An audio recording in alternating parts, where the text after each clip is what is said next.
बडगाम उपचुनावों को लेकर बहुत ज़्यादा इंटरेस्टिंग बातें सामने आ रही हैं। बडगाम में फिलहाल 5th राउंड की काउंटिंग पूरी हो चुकी है और इसमें पीडीपी को 1757 और नेशनल कॉन्फ्रेंस को काफ़ी कम वोट मिले हैं। यहाँ पर 1600 के मार्जिन से अब पीडीपी आगे चल रही है इन 5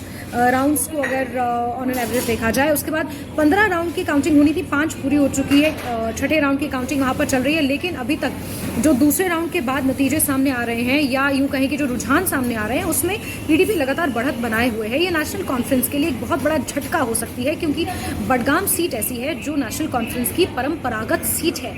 बडगाम को कभी भी नेशनल कॉन्फ्रेंस से नहीं हारा है, चाहे मुख्यमंत्री उमर अब्दुल्ला ने 2024 के इंतखाबातों में वहाँ से चुनाव लड़ा हो या फिर इससे पहले आगा सईद रूहुल्लाह मेहंदी जो मौजूदा समय में श्रीनगर से सांसद हैं वो वहाँ से विधायक रह चुके हैं, उनके फादर वहाँ से विधायक रह चुके हैं। शिया कम्युनिटी का 30% के आसपास वोट बैंक वहाँ पर है और बहुत सारे फैक्टर्स हैं जो ये रुझान आ रहे हैं इसके पीछे कहीं ना कहीं माने जा रहे हैं क्योंकि आगा रूहुल्लाह की नाराज़गी,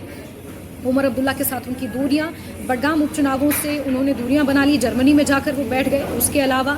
मुख्यमंत्री उमर अब्दुल्ला ने जब चुनाव लड़ा 2024 का जो टेक्निकली 10 सालों के बाद हुआ उसमें उन्होंने बडगाम को छोड़ दिया और गांदरबल को चुना। वहाँ पर लोगों की नाराज़गी, 1 साल से जो पॉलिटिकल वैक्यूम वहाँ पर था, लोगों के काम नहीं हो रहे थे, लोगों के पास अपना रिप्रेजेंटेटिव नहीं था, ये वो तमाम फैक्टर्स हैं जो नेशनल कॉन्फ्रेंस के अगेंस्ट जाते हुए नजर आ रहे हैं कम से कम इन रुझानों में।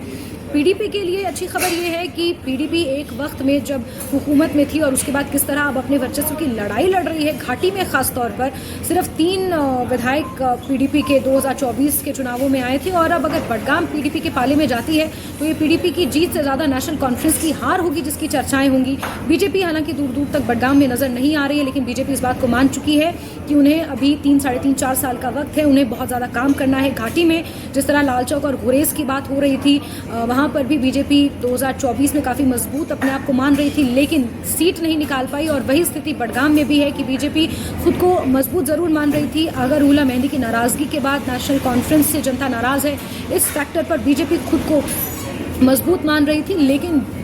बीजेपी कहीं ना कहीं दूर दूर तक नज़र नहीं आ रही है। लेकिन नेशनल कॉन्फ्रेंस के लिए एक बहुत बड़ा झटका है जब 1600 वोटों से नेशनल कॉन्फ्रेंस पीछे चल रही है और पीडीपी के आगा सईद मुंतज़िर मेहंदी जो पिछली साल भी चुनाव जिन्होंने लड़ा था मुख्यमंत्री उमर अब्दुल्ला के खिलाफ,